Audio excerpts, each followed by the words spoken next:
Hey everyone, this is Faisal, certified high performance coach and a lifelong student of philosophy, spirituality, and sciences. Today is challenge day 23, and today's challenge topic is human nature. Before I go into the questions, as always, I want to take the time to thank, honor, and commend all those who have been participating, all those who have been liking and sharing the videos, all those who have been posting their answers and helping others come up with better ideas, strategies, and techniques to live a better life for themselves and for others. Thank you very much for all the support that you guys have been giving. Thank you very much for all the likes and shares, for all the thoughts that you have been sharing with us. Once again, I just want to mention that the more we encourage others, the more we get people to come and join us, the more we're going to learn, and the more we're going to be able to apply ideas, techniques, and strategies in our life. And in terms of you expressing yourself, the more you express yourself in terms of your thoughts and ideas, whether that be typing or writing or speaking, as I'm doing, the more you'll be able to generate new ideas when we spoke about self-expression. Okay, once again, today's topic is human nature, a very serious topic. And you might be wondering, why am I talking about human nature and personal development? It's a very broad topic. But there is a very specific reason for this, and I'll go into the reason, but before, let me ask you the question. There's only one question I'm going to ask you in this one. Do you think humans are innately good, peaceful, and cooperative, or all the good qualities that you think a human being should have? If yes, why? And if no, why do you think? If you think humans are destructive, selfish, or violent innately, why do you think that is?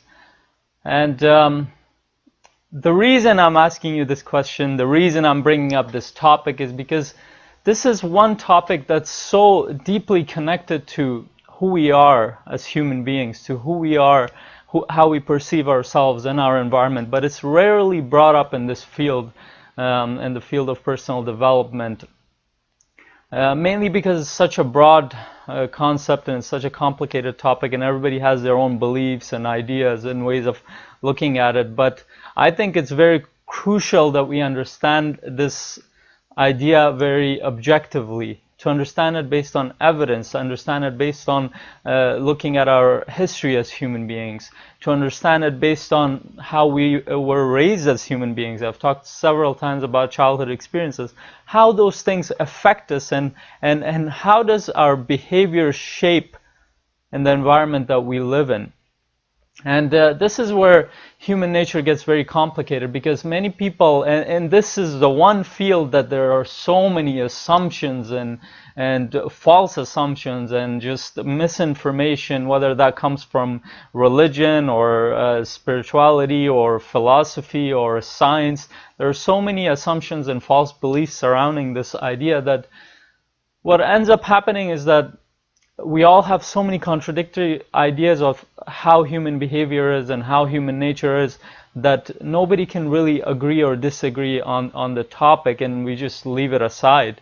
But I think this is one topic, if there's any topic where you need to research, where you need to understand how your perception affects you and your environment, it's one topic you need to research on your own and study it. Because once you start studying human nature and human behavior, what you will realize that there are so many things that we take for granted, so many things that we've just accepted based on what people have told us, based on what we've learned in the past, based on what we have understood or observed in our environment.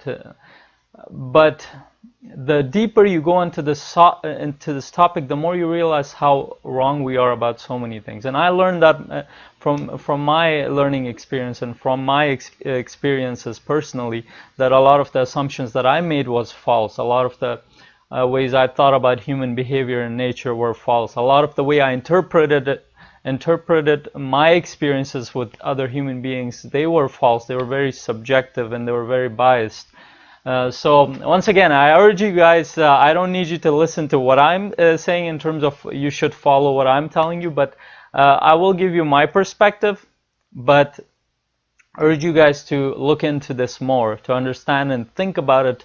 And because in terms of personal development, the way this affects us is, I've talked about our environment perception so much, because the way we perceive other human beings, the way we perceive we are human beings, the way we perceive ourselves, our nature, that's how we will interact with our environment. Most of our environment is with human beings, interacting with human beings, whether that be with our family, with our friends, with our child, with our neighbors, with our co-workers, with the society at large, whatever that might be. Most of our life is spent interacting with human beings.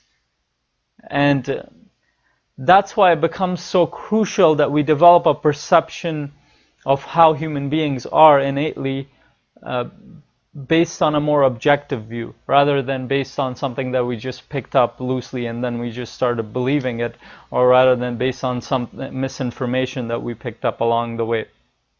Okay, so what is human nature? Now, when people talk about human nature, they make it sound like it's such a rigid thing, that this is how human beings are and this is how they are not. And that question that I asked you, and that's why I wanted to get you to think about it. Are humans like that or like this? But in reality, when you think about human nature, if you study neuroscience, you'll in psychology, you'll understand there's a term called plasticity when it comes to our mind. That human mind is very it's very diverse in how it can, in terms of how it can change. It's very flexible and how it can be modified, or how it can perceive its environment, or how it can perceive itself. So our perception unit is our mind, how we look at the environment and how we look at ourselves. And if that part of our biology, our brain, is so if it's so flexible in terms of how it perceives things, then human nature can change from one extreme to the other extreme and everything in the middle. And that's why when you look at the world, when you actually observe and study the world, all the cultures, the beautiful cultures that we have, the societies that we have, the people that we have, the small groups that we have, there's so much diversity. I mean, in terms of species, when you look at us, we create so much diversity in the way that we think, and the way that we look at the world, and the way that we have rituals, cultures, and the food, and the clothing. All these things makes you think, if you really think about it, that how diverse we are in the way that we look at the world. But there is a factor that combines all of that together, that we're diverse in the way that we think, but we have certain things that would have to go right in our environment, and for us to behave a certain way. Certain things, if they don't go right, then we start behaving in a negative way. So again, human nature is not something that, oh, this is human nature and this is not. Even though I termed it human nature, but it's more about human behavior. How do humans behave, and why do they behave the way they do? And I've been talking about, since the beginning of this challenge, about how our childhood experiences affect us. And the more you study this in terms of science, to latest research into epigenetics, latest research in sociology, latest research in psychoneuroimmunology, latest research into child psychology, the more we study this, the more you realize that human beings, there are certain things with us that have to go right in our childhood experiences for us to have a more peaceful, more loving, more cooperative, compassionate way of looking at the world. But before I even go into the behavior, I just want to talk, I want you to think of this in terms of nature. And when we look at nature, when we talked about natural laws the last time, we talked about the law of cause and effect. And when we look at nature, nothing in nature happens without a cause. There's a reason why things happen. And a lot of times we might not know why things happen. We don't know as much as we think we know about our about our biology, about the physics of the environment that we live in, about the chemistry. We know very little. And the more you study it, the more you realize how little we know. But whatever we have pieced together, from that we know that there is a reason behind everything, and humans are not outside of that natural law, as I mentioned the last time when we did the topic on natural law. So if we assume that we are part of this nature, if we assume that we are part of the natural world, we realize that our nature depends on certain factors. There are causes that have to be right. And this is where human societies come in. We've created these artificial systems, structures that we call the modern world, human societies where we live close together and we're supported by technology and shelter and all the things that we've developed over hundreds of years, hundreds of thousands of years. And we've tried to separate ourselves from nature, but we forget that the way we operate internally, the way our biology operates, the way our psyche operates, it has to be very similar to how nature operates. And the reason, and when you think about it like that, we realize that our psychology, our biology, our emotions, all of those, and innately they are in order, because nature in itself is in order. If you think about the motions of the planets, if you think about the way our environment works, the natural environment, the way everything that's around nature, it works in an orderly fashion. There's very little in terms of chaos. Chaos even if there is chaos, even if there are explosions in nature which we observe, they basically balance themselves out. Like in nature, forces have to balance themselves out. And in the same way, human nature innately is a balanced nature. And that's just talking about how nature works. And that comes in the same context of human nature. But now let's talk about human behavior. So when you think about human behavior, like I said, we've created these artificial societies based on so many things that we rely on. We rely on a social structure that was designed for us, and it's not, a lot of it is not based on natural principles. And more we're learning that we need to align ourselves with natural laws and natural principles. But if you look at societies, much of it is very chaotic in terms of how the social structures are set up, how the governments are set up, and how economic systems are set up. And that's why you see most of the world is in debt, and societies are going in debt. They can't control their garbage system. They can't contain the destruction to the environment, all the rest of it, because we haven't really quite learned how to set up this system that we've been setting up properly, so that we can take advantage of the natural principles and also create a better world for ourselves. We haven't really understood how we can do that, at least at a level that we observe around us. But we do have the knowledge that will allow us to do that. And this is where the knowledge for human behavior comes in. So when we think about human behavior, when we think of childhood experiences, there are certain things that have to go right in childhood experiences, and they all have to do with our needs as human beings. We all have a need. I talked about the main need that we have. We have a need to be loved, and we have a need to love. We have a need for companionship. We have a need for close connections in our environment. We have a need for acceptance. We have to feel like we're accepted in our environment, have a need to be received, to be heard as people, even from the from infancy, even before that, even in utero, even in the womb. And more scientists are realizing that our behavior is shaped even in the womb by the way the mother perceives the environment. So if a mother is under stress, the baby learns that the environment that it's going to come into, it's a stressful environment. So the biology starts to change around that. And in the same manner, if a mother is joyful, she's in a cooperative environment, she's being accepted, the baby will come into an environment that's where it will expect those things. And once the baby is born, those needs, the need for love, the need for acceptance, the need for play, the need for food, water, the need for shelter in many cases, all those needs have to be met. And when we look at our societies, the world is divided into this first world and developing world and the third world countries. But even when you look at the first world countries, even though there's much in the very little in the way of poverty to the extent where we're starving, it's not like that in the places like Canada, Europe, United States.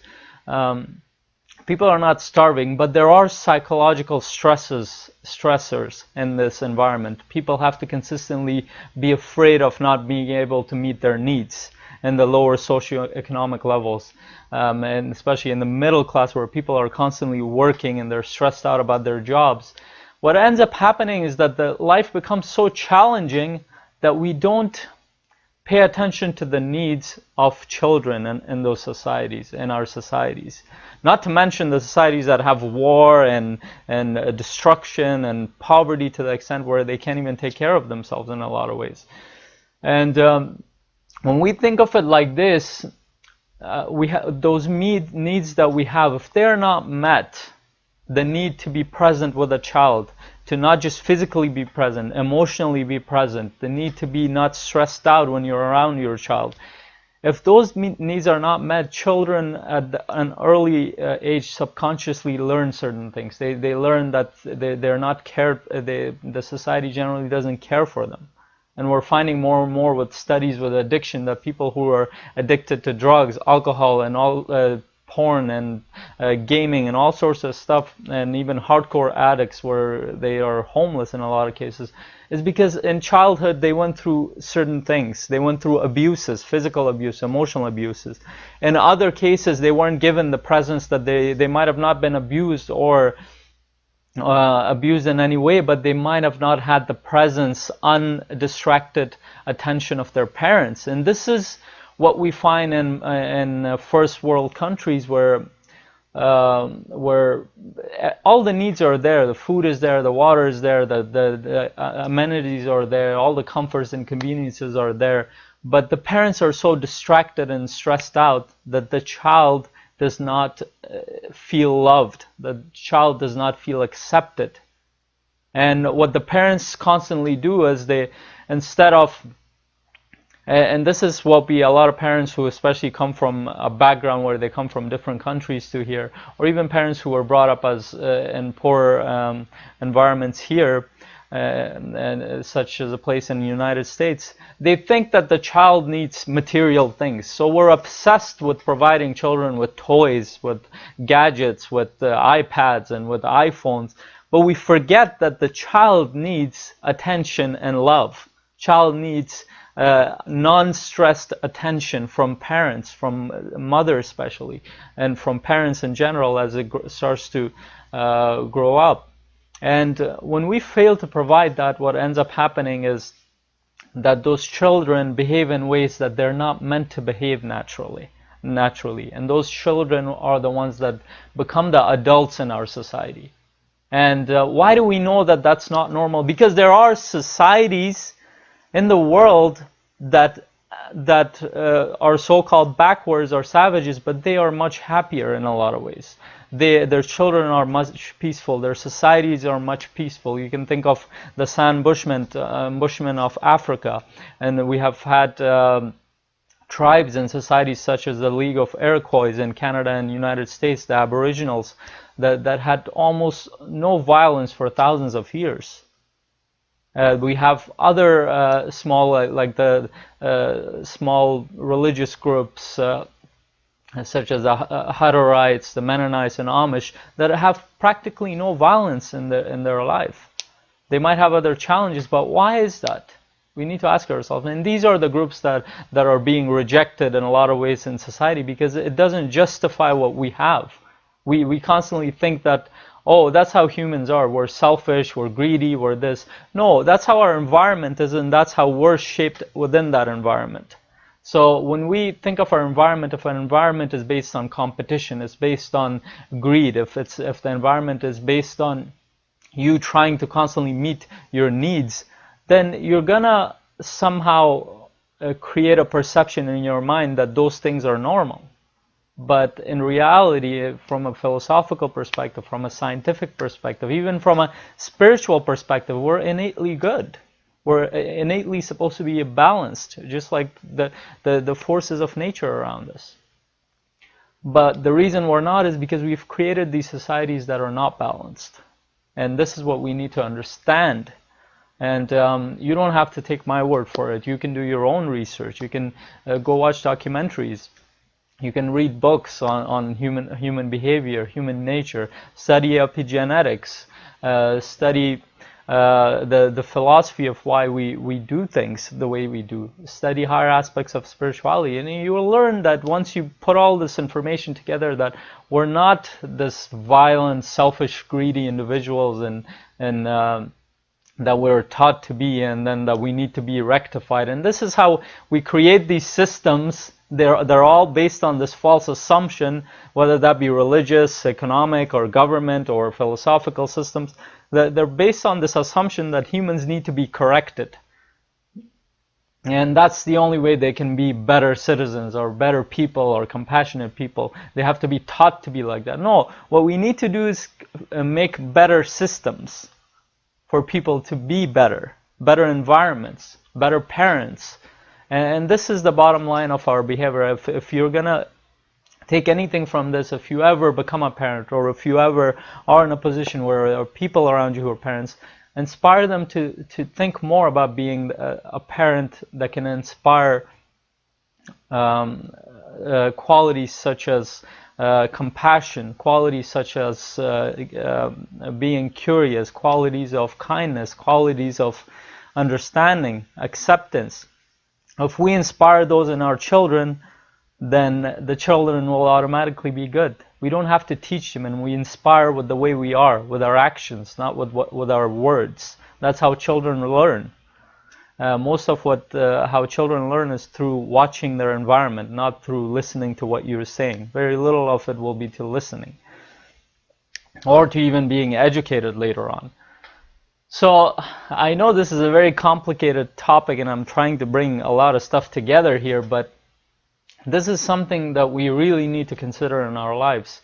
How are we as human beings? And in terms of our personal development as individuals, we need to understand that the people around us are not really the way they are because of a random reason. And it doesn't mean that people's behavior is justified. What it means is that we can practice some sort of patience, some sort of acceptance towards people. Because most people in their childhood, they weren't accepted. They weren't loved as they should be. I know it's hard to hear. It was hard to hear for me too, that our parents didn't love us the way we were meant to in a lot of ways. And they're not to blame. They were taught the same things that were taught by their parents. And that same chain reaction keeps coming down. But we can stop this cycle. We can stop the cycle by changing ourselves. And this is why I'm in personal development, because I want to inspire people to change in themselves. Because when people change, then their environment changes. And when the environment changes, and they start becoming parents, they start creating families, those families change. And when the families change, the whole world will change.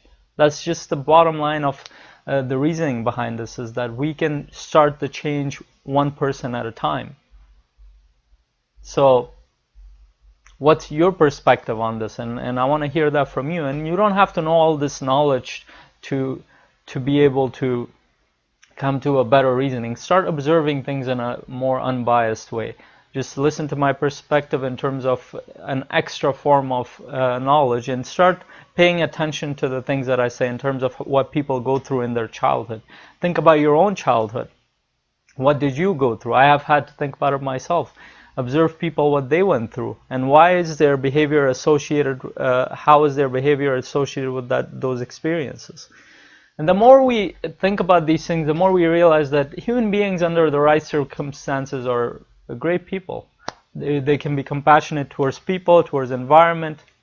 And even with all those things, we were able to persevere and be better. And this is why we have people who are teaching personal development, that regardless of all the challenges we've been through, I know that we can make this better for future generations, and that's what we should strive towards.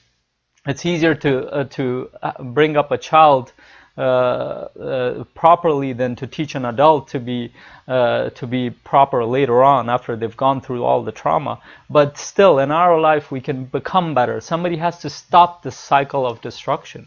Somebody has to stop the cycle of ignorance. Somebody has to stop that cycle of people being the way they are based on societal norms, based on what we've been conditioned to be. So when we stop that cycle with ourselves, it always starts with ourselves. When we become better, our relationships become better with others. When our relationships become better, we create better families, better social circles, better friends. We start to influence each other in better ways. And this is what I want to inspire, and this is what I want you to think about. So once again, I want to hear from you guys. What do you think about this? Do you think humans are innately good, cooperative, and peaceful? Or do you think humans are not? And why do you think that? I look forward to reading your answers. I look forward to doing the future videos. Thank you very much for watching this video. Thank you for your patience with this video. I'll see you guys tomorrow. Have a great day. If you loved or even liked the video or this episode, you can do two things right now. One, you can click on the subscribe tab right here on the screen or in the info area if you can't click on the screen. So you're up to date on all my free training, on all the free training that I send on my YouTube channel on a regular basis. And two, you can click on the success indicator tab on the screen or in the info section, so you can get the training, the thorough training that I created for you, that has 10 factors that will determine whether or not you will be successful at anything that you do or want to do. And it will also help you create more success at anything that you want to do in life. So and this will also get you subscribed to my newsletter, so I can send you more of these free training on a regular basis that I don't post on my YouTube channel. So make sure you click on those two buttons or tabs, and make sure you like and share this video. Make sure you post your comments in the comment section below so we can get more people involved in our community right here. Thank you very much. Have a great day.